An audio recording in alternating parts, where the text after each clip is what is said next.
Staying organized when teaching an online class can be incredibly challenging. I'm going to give you my best tips so you can stay on top of it all and make it happen, and you're going to learn that right now. Hey everybody, I'm Leigh from teachingacademia.com, and I'm all about giving you the tools you need to navigate academia and make your best impact. So today we're talking about how you stay organized when teaching online. The trick or the problem, first of all, with teaching online is that it's always happening. When you have a face-to-face class, that is somewhat bound. I know I'm teaching on Monday from 8 to 11 or 8 to 10 or whatever my time is.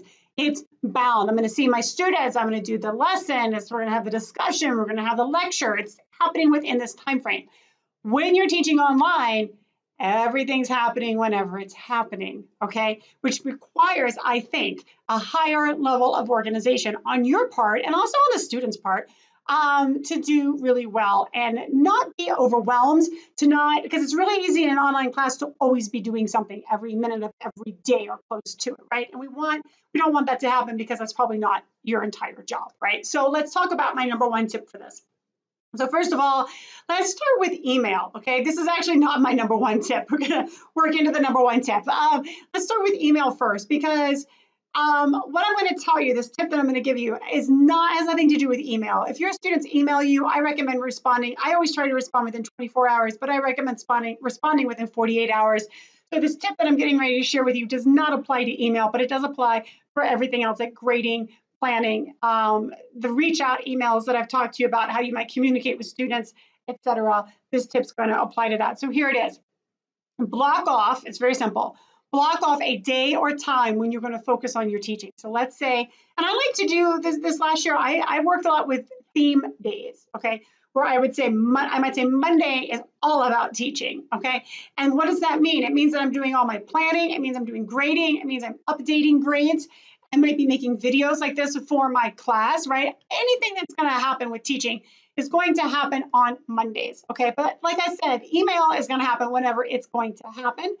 The other thing, too, that this rule doesn't quite match onto is if you are using social media in your teaching, like Twitter, as I've talked about in previous video, then you're going to have to sort of figure out, right? You can't just be on Twitter on Monday, okay?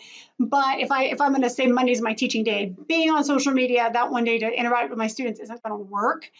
But on the other hand, I don't want to be on social media constantly, Monday through Sunday, right? So in something like that, right, I'm going to sort of pop it out and say, okay, I'm going to be on, let's say, Twitter, for example, reading what my students have posted, interacting with them. Maybe I'm going to do that on Monday, Thursday, and Saturday, right? And there's no wrong answer here. And I'm going to set up, let's say, a half hour. And I'm going to say a half hour, on every Wednesday from like 11 to 11:30. That's what I'm going to take care of Twitter stuff. And you'll get a sense of how much time you need. You shouldn't need more than 45 minutes, I would think. A half hours I have found is more than plenty. And that way it sort of contains it and bounds it too, because that's one of those things that could suck your time, right? So find a way to bound and manage your time. And you might find that having a whole day devoted to your teaching is not the best idea.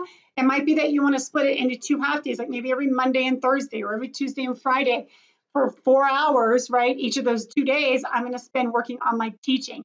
Do what works for you. But the key is to block off a dedicated spot where that's where you're working on your teaching, okay? And then if you're using social media and you need to check in with that a little bit more, block off on your calendar when you're checking social media. Yeah, you could do it more if you had some free time and you wanted to, but don't let time suck your day, okay? And then do those emails from students within 24 to 48 hours, all right? So that's how I stay on top of my own teaching. That's how I stay organized. I hope you found this helpful. And if you like this video and you want more tips, click right here, and I'll see you in the next one.